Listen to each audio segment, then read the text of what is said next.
जय श्री कृष्णा दोस्तों। अगर आप भी द्वारिका में घूमने का विचार बना रहे हैं तो इस वीडियो को देखे बिना बिल्कुल मत जाइएगा। इस वीडियो में मैं आपको कंप्लीट इन्फॉर्मेशन दूंगी कि आप द्वारिका जा कैसे सकते हैं, वहाँ पे जाने के माध्यम क्या क्या होंगे, वहाँ पर आपको कितना खर्च आएगा पूरी यात्रा में, कौन कौन सी जगहों को आपको वहाँ पर ज़रूर घूम के आना चाहिए। साथ ही मैं 12 ज्योतिर्लिंगों में से एक नागेश्वर ज्योतिर्लिंग को भी आपकी इस यात्रा में शामिल करूँगी, क्योंकि वो भी द्वारिका में पड़ता है दोस्तों। तो आपको नागेश्वर ज्योतिर्लिंग में दर्शन किए बिना वापस नहीं आना चाहिए। तो चलिए वीडियो को स्टार्ट करते हैं।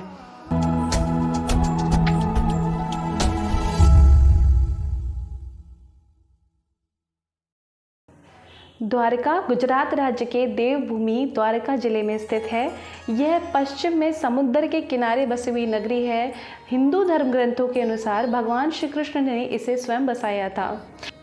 यह हिंदुओं के 4 धामों में से एक है, साथ ही सप्तपुरी यानी कि सबसे प्राचीन नगरों में से भी एक है। द्वारिका जाने के लिए आप बाय फ्लाइट, बाय ट्रेन या बाय रोड किसी भी रास्ते से जा सकते हैं। तीनों माध्यम यहाँ पहुँचने के लिए उपलब्ध हैं। अगर आप बाय एयर जा रहे हैं, बाय फ्लाइट जा रहे हैं, तो जो सबसे नियरेस्ट आपको एयरपोर्ट मिल जाएगा दोस्तों, वो मिल जाता है पोरबंदर एयरपोर्ट। पोरबंदर एयरपोर्ट वहाँ से 96 किलोमीटर्स की दूरी पर है। अगर आप पोरबंदर एयरपोर्ट तक के लिए आपको फ्लाइट नहीं मिल रही है तो आप दूसरा जो एयरपोर्ट है जो आपको नियरेस्ट मिलता है, आप वहाँ से ले सकते हैं फ्लाइट। उसका नाम है जामनगर एयरपोर्ट। ये आपको 110 किलोमीटर की दूरी पर मिलेगा। मंदिर से इसकी दूरी 110 किलोमीटर है। और अगर आपके शहर से सीधी फ्लाइट इन शहरों के लिए नहीं मिल रही है, इन एयरपोर्ट्स के लिए आपको सीधी फ्लाइट नहीं मिलती है, तो आप अहमदाबाद एयरपोर्ट के लिए फ़्लाइट ले सकते हैं दोस्तों, जो आपको मंदिर से 450 किलोमीटर की दूरी पर पड़ जाता है। अगर आप द्वारिका बाय ट्रेन आना चाहते हैं तो बहुत अच्छा साधन है दोस्तों। द्वारिका रेलवे स्टेशन से मंदिर की दूरी सिर्फ और सिर्फ 2.5 किलोमीटर पड़ती है। जी हाँ, द्वारिका रेलवे स्टेशन तक आपको ट्रेन मिल जाती है। और अगर मान लीजिए कि आपके शहर से द्वारिका रेलवे स्टेशन के लिए सीधी ट्रेन नहीं मिल रही है तो आप राजकोट उतर सकते हैं। उसके बाद आप द्वारिका के लिए आ सकते हैं। तो राजकोट से जो दूरी है वो मात्र 220 किलोमीटर की है। अगर आपको वहाँ तक की भी ट्रेन प्राप्त नहीं होती है तो फिर आप अहमदाबाद रेलवे स्टेशन के लिए ट्रेन बुक कर सकते हैं, जिसकी दूरी सिर्फ 440 किलोमीटर पड़ती है मंदिर से। बाकी अगर आप बाय रोड आना चाहते हैं दोस्तों तो आराम से जा सकते हैं बाय रोड भी। अगर आप अहमदाबाद से बसेस लेते हैं तो वो 8 से 9 घंटे के अंदर आपको द्वारिका पहुंचा देते हैं। फेयर लगभग आपको 800 से 900 रुपये के करीब पड़ जाता है। और अगर आप अपने खुद के साधन से, प्राइवेट साधन से द्वारिका आना चाहते हैं तो भी आ सकते हैं, क्योंकि वहाँ के रोड की कंडीशंस अच्छी हैं, तो आपको ड्राइव करने में कोई प्रॉब्लम नहीं होगी। बात करते हैं आपके द्वारिका पहुंचकर वहां रहने की सुविधा के बारे में। तो आपको इम्पॉर्टेंट ये है कि एक ऐसी रहने की व्यवस्था ढूंढनी चाहिए जो कि आपको मंदिर के बहुत करीब पड़े, क्योंकि एक प्रचलित मान्यता अनुसार आपको द्वारिकाधीश के दर्शन करने से पहले स्नान करना चाहिए गोमती नदी में। तो गोमती घाट के करीब आपको जो धर्मशालाएं या जो होटल मिल जाते हैं तो उनको आपको बुक करना चाहिए दोस्तों। वो आपको पहले ही बुक कर लेना चाहिए। अगर आपको इससे रिलेटेड इन्फॉर्मेशन चाहिए तो मैंने एक वीडियो आपके लिए क्रिएट किया हुआ है जो मेरे पहले से मेरे चैनल पे पड़ा है। आपको आई बटन पे उसका लिंक मिल जाएगा। डिस्क्रिप्शन में भी मैं वीडियो का लिंक डाल दूंगी। अगर आप उस वीडियो को देख करके अपनी धर्मशालाओं को पहले से बुक कर सकते हैं, जो कि वॉकिंग डिस्टेंस पे है, बस 2 मिनट की दूरी या 5 मिनट की दूरी पर है। ऐसी धर्मशालाओं को मैंने उस वीडियो में कवर किया है, तो आप उनके बारे में इंफॉर्मेशन ले सकते हैं उस वीडियो को देख करके। तो इससे आपकी रहने की सुविधा अच्छी बन जाएगी।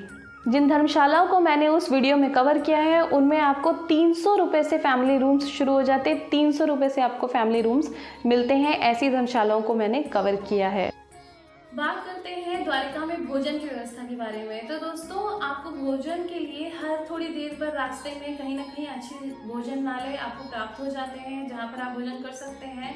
यदि आप बहुत किफ़ायत में भोजन करना चाहते हैं तो जो मंदिर का पीछे का दरवाज़ा है वहाँ पर नीचे सीढ़ियों से उतरते वक्त भोजन प्रसादालय मिल जाता है। इस भोजन प्रसादालय को वहाँ के मंदिर के पुजारियों के दक्षिणा के 1/4 भाग से चलाया जाता है। इनके लिए यहाँ पर आपको 20 रुपये में भरपेट थाली मिल जाती है दोस्तों। बहुत अच्छा भोजन प्राप्त हो जाता है, तो आप इसे यहाँ पर प्राप्त कर सकते हैं।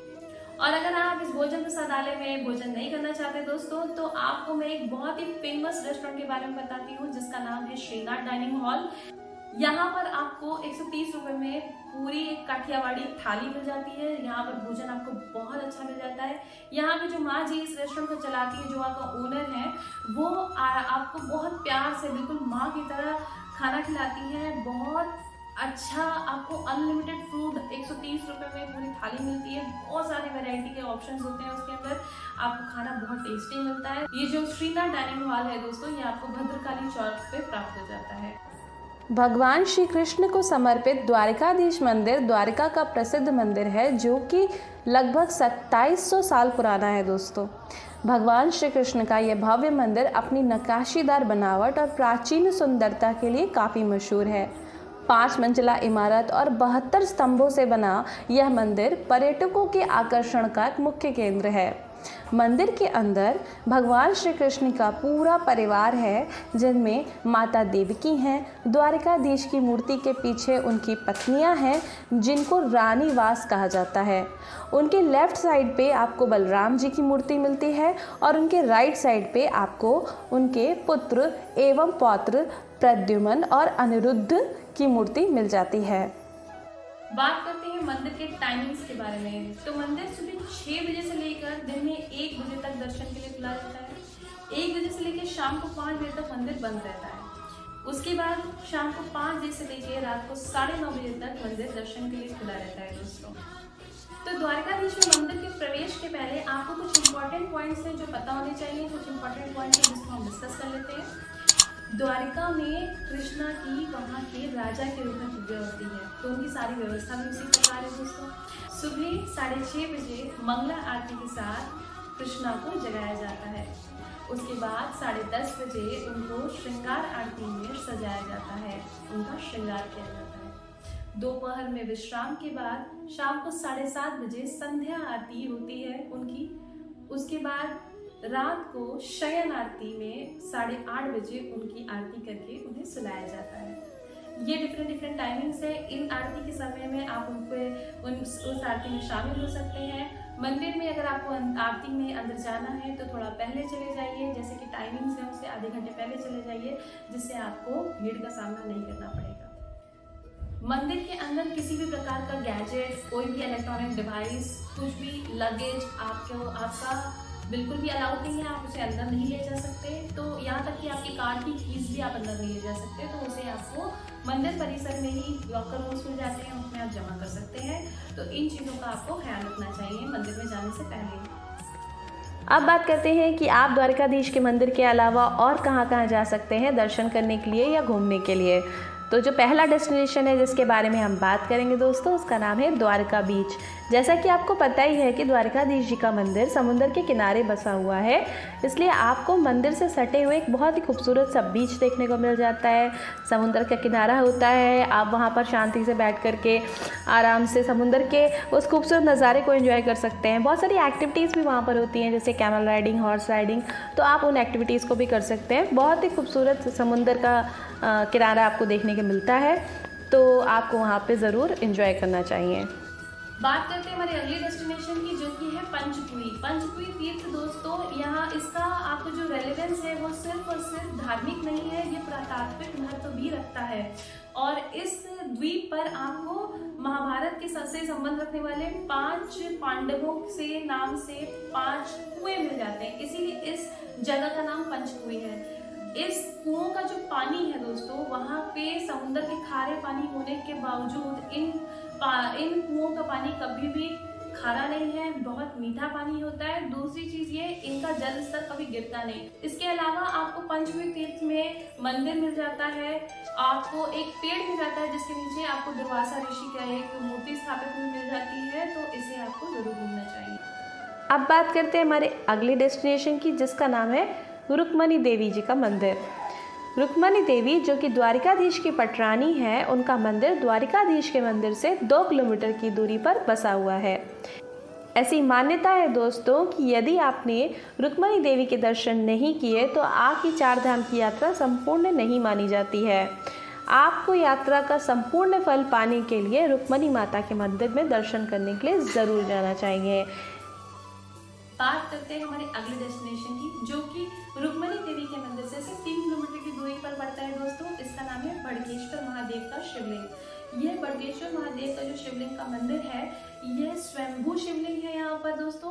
ये अरब सागर में 5000 वर्ष पूर्व एक शिवलिंग स्वयं उत्पन्न हुआ था, तो ये स्वयंभू है, इसे आपको देखने जाना चाहिए। इस स्वयंभू शिवलिंग के चारों ओर मंदिर को स्थापित किया गया है। जून जुलाई के मास में समुद्र स्वयं शिवलिंग का अभिषेक करता है। कुछ टाइम तक मंदिर का समुद्र हिस्सा बना रहता है और आपको एक बहुत ही खूबसूरत सा रास्ता मिल जाता है। ऐसा लगेगा आप समुद्र के बीच से जा रहे हैं। इस मंदिर के दर्शन के लिए जब आप जाएंगे, पूरा एक रास्ता बनाया गया, तो वो बहुत ही खूबसूरत मंदिर है, आपको जरूर जाना चाहिए बड़केश्वर महादेव के शिवलिंग के दर्शन करने के लिए। नेक्स्ट डेस्टिनेशन जिसके बारे में हम बात करेंगे दोस्तों, उसका नाम है सुदामा सेतु। यह गोमती नदी पर एक पैदल यात्री पुल है जो कि मुख्य भूमि द्वारिका को जगत मंदिर और इसके दक्षिण पूर्व में द्वीप पर पंचनद या पंचकुई तीर्थ को जोड़ता है। ये एक खूबसूरत सा पुल है जो कि आपने लक्ष्मण झूला जैसा देखा होगा, उसी की तर्ज पर बना हुआ, उसी तरीके की डिज़ाइनिंग का होता है। सुदामा सेतु का जो टाइमिंग है दोस्तों, वो सुबह 7 बजे से लेकर दोपहर 1 बजे तक खुला रहता है और फिर शाम को 4 बजे से लेकर 7 बजे तक खुला रहता है। बात करते हैं हमारे अगले डेस्टिनेशन के बारे में जिसका नाम है गीता मंदिर। यह द्वारकाधीश टेम्पल से सिर्फ 2 किलोमीटर की दूरी पर दोस्तों बहुत ही खूबसूरत ऊंची नक्काशीदार दीवारें हैं इसकी, जिस पर गीता की श्लोकों की अनुकृति की गई है। 1970 में बिरला के उद्योगपति परिवार द्वारा भगवत गीता के समृद्ध ग्रंथ, शिक्षाओं और मूल्यों की रक्षा के लिए इस मंदिर का निर्माण किया गया था। मंदिर के गर्भगृह में भगवान श्री कृष्ण की एक सुंदर मूर्ति देखी जा सकती है दोस्तों। मंदिर की दीवारें और छतें भगवत गीता की शिक्षाओं और भजनों को दर्शाती हैं। तीर्थार्थियों के ठहरने के लिए इस मंदिर के भीतर आवास की सुविधाएं भी उपलब्ध हैं। गीता मंदिर के बाहर छोटी छोटी दुकानें हैं जो कि फूल, मिठाइयाँ और पूजा के लिए आवश्यक अन्य वस्तुओं को आपको बेचती हैं। गीता मंदिर के खुलने का समय सुबह 6:30 बजे से 1 बजे तक का है और शाम को 5 बजे से लेकर के रात को 9:30 बजे तक गीता मंदिर खुलता है।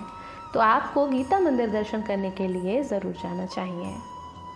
बात करते हैं हमारे अगले डेस्टिनेशन की जिसका नाम है बेट द्वारका। बेट द्वारका दोस्तों एक ऐसे टापू है, एक ऐसा द्वीप है जहाँ पर लोग घूमने के लिए जाते हैं। इसका नाम भेंट द्वारका क्यों पड़ा है? क्योंकि कृष्णा ने यहाँ पर सुदामा से भेंट की थी और सुदामा जी ने उन्हें भेंट के स्वरूप में चावल दिए थे, तो इस जगह का नाम भेंट द्वारका पड़ गया। कहा जाता है अगर भक्त यहाँ पर चावल का दान करते हैं तो वो जन्म जन्म तक गरीबी से छुटकारा पा लेते हैं। ये बहुत ही खूबसूरत सा टापू है दोस्तों जहाँ पर आपको जरूर घूमने के लिए जाना चाहिए। यह मंदिर से 34 किलोमीटर की दूरी पर पड़ता है। अब बात करते हैं दोस्तों नागेश्वर ज्योतिर्लिंग के बारे में, जो कि द्वारकाधीश मंदिर से सिर्फ 17 किलोमीटर की दूरी पर मिल जाता है। तो जो ये ज्योतिर्लिंग है दोस्तों, इसके पीछे एक छोटी सी कथा ये है कि जब दारुका नामक राक्षस ने सुप्रिय नामक शिव भक्त को कैद कर लिया, तो सुप्रिय ने ओम नमः शिवाय का जाप किया और यहाँ पर एक शिवलिंग प्रकट हो गया। तो इस शिवलिंग को हम स्वयंभू मानते हैं और स्वयंभू शिवलिंग की वहाँ पर पूजा होती है। तो नागेश्वर ज्योतिर्लिंग को भी आपको अपने द्वारका के टूर प्लान में ज़रूर शामिल करना चाहिए। बात करते हैं हमारी अगली डेस्टिनेशन की दोस्तों, जिसका नाम है गोपी तालाब। यह सिर्फ नागेश्वर से 5 किलोमीटर की दूरी पर स्थित है, जहाँ पे आपको ज़रूर घूमने के लिए जाना चाहिए। गोपी तालाब वह दिव्य स्थान माना जाता है दोस्तों, जहाँ सभी गोपियों ने भगवान श्री कृष्ण के साथ अपनी अंतिम रासलीला की थी। भगवान के द्वारका चले जाने के बाद वृंदावन की गोपियाँ उनसे इस अलगाव को सहन नहीं कर सकी और आखिरी बार उनसे मिलने आईं। अंतिम रासलीला के बाद सभी गोपियों ने इस भूमि में मिट्टी में अपना जीवन समर्पित कर दिया और भगवान के साथ एक होकर उन्होंने मोक्ष प्राप्त किया। तो इस दिव्य स्थान को देखने आपको ज़रूर जाना चाहिए। बात करते हैं हमारे आखिरी डेस्टिनेशन के बारे में दोस्तों, जिसका नाम है शिवराजपुर बीच। शिवराजपुर बीच, जिसे हाल ही में ब्लू फ्लैग बीच की मान्यता प्राप्त हुई है दोस्तों, यह द्वारका से 12 किलोमीटर दूर द्वारका ओखा राजमार्ग पर स्थित है। यहाँ पे आप डॉल्फिन या अन्य प्यारे पक्षियों को देख सकते हैं। फैमिली के साथ वीकेंड्स पे बहुत सारे एडवेंचर एक्टिविटीज़ कर सकते हैं, जैसे snorkelling, scuba diving, island tours, sea bathing. अगर आप द्वारका जा रहे हैं तो शिवराजपुर बीच में आपको ज़रूर घूमना चाहिए। बहुत ही खूबसूरत जगह है जहाँ पर आप बहुत इंजॉय कर सकते हैं। तो दोस्तों ये थी पूरी जानकारी आपके द्वारका टूर प्लान के बारे में। अगर हम इस खर्चे की बात करें तो खर्चा आपको लगभग, अगर आप किराए को छोड़ देते हैं, जो आपकी सिटी से द्वारका आने तक का जो आपका किराया लगेगा, उस किराए को छोड़ दे तो हमें एक व्यक्ति के लिए 1500 से लेकर 2000 रुपये तक का खर्चा आ सकता है। घूमने के लिए आपको 2 दिन काफ़ी होते हैं दोस्तों, 2 नाइट्स आपको स्टे करना होगा द्वारका में। तो इतना अगर आप कर लेते हैं तो जितनी भी जगहों के बारे में मैंने बताया, आप उन सब जगहों को वहाँ पे घूम सकते हैं। और अगर आपको मेरा वीडियो अच्छा लगा हो तो प्लीज़ मेरे वीडियो को लाइक कीजिएगा, मेरे चैनल को सब्सक्राइब कीजिएगा, बेल आइकन को ज़रूर प्रेस कर लीजिएगा। मैंने जैसे कि आपको बताया धर्मशाला के वीडियो को, जो मैंने आपको डिस्क्रिप्शन में लिंक दे दिया है, उसे जाकर के आप देख लीजिएगा। पहले ही अपनी धर्मशाला को बुक कर लीजिएगा। आपकी यात्रा मंगलमय हो, अच्छी हो, इसकी मैं कामना करती हूँ ईश्वर से। और फिर मिलेंगे, तब तक के लिए नमस्कार।